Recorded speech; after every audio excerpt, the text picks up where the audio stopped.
The Vibe at Vibe is sponsored video content brought to you by MedCity News.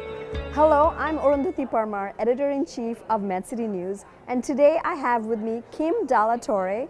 She's a health leader with EY Global and Americas. So Kim, thank you for being here. Thank you for having me. Mental health has become a crisis in America and globally, and it doesn't look like current care deliveries can provide the needed support. So how should care pathways be redesigned, in your opinion?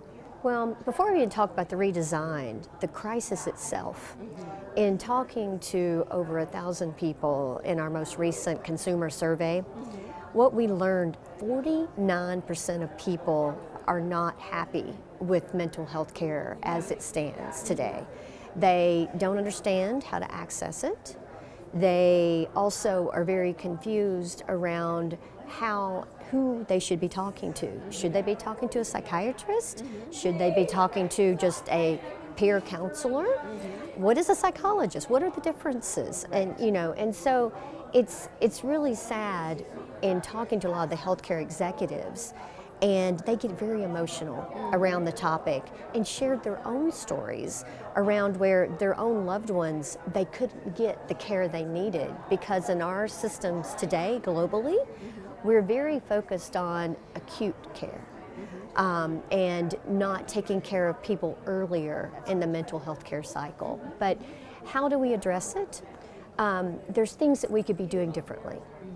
Earlier in the cycle, we can be gathering information, and people, believe it or not, 60% of people said that they would provide data about their mental health to help them in their care journey. And as you know, healthcare is already behind in how we collect patient data, but just thinking we could do that. The other thing we can do is work more with our primary care physicians when it comes to mental health, because people have a relationship with their primary care and they feel more comfortable that when they're referred, that they'll be referred to someone who knows them and understands their situation. And there's also the follow-up factor with the primary care doctor.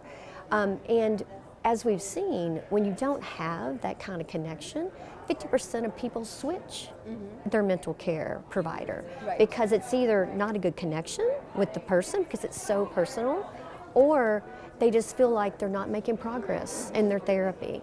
So those are a few things in talking to different healthcare providers around the world that we believe could make a difference. Now, there's been an explosion of telepsychiatry startups since the pandemic, so access to a doc has certainly gone up, but is that enough? You know, it's not enough.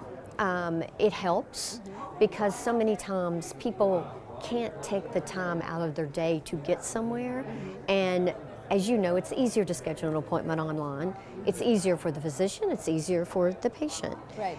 And the reason it's not enough is because mental health care has got many dimensions, and it's more than having the conversation. People need a full care cycle, and they need to be monitored. And with that interaction on video, you also need the other parts of the healthcare to be comprehensive so that you can make the progress that people feel is really making a difference for them as an individual and improving their health at the end of the day. Makes sense. Are there some policies and regulations that can be changed to alleviate our mental health challenge? There are, and there's some legislation now that is being reviewed. And what it comes down to in today's society is there's still that stigma, which is so sad that people don't fully appreciate the severity of mental health care and that it really is a health issue. Right. And that is what has taken us so long to get to a point where we're starting to recognize it just as we would any other type of diagnosis.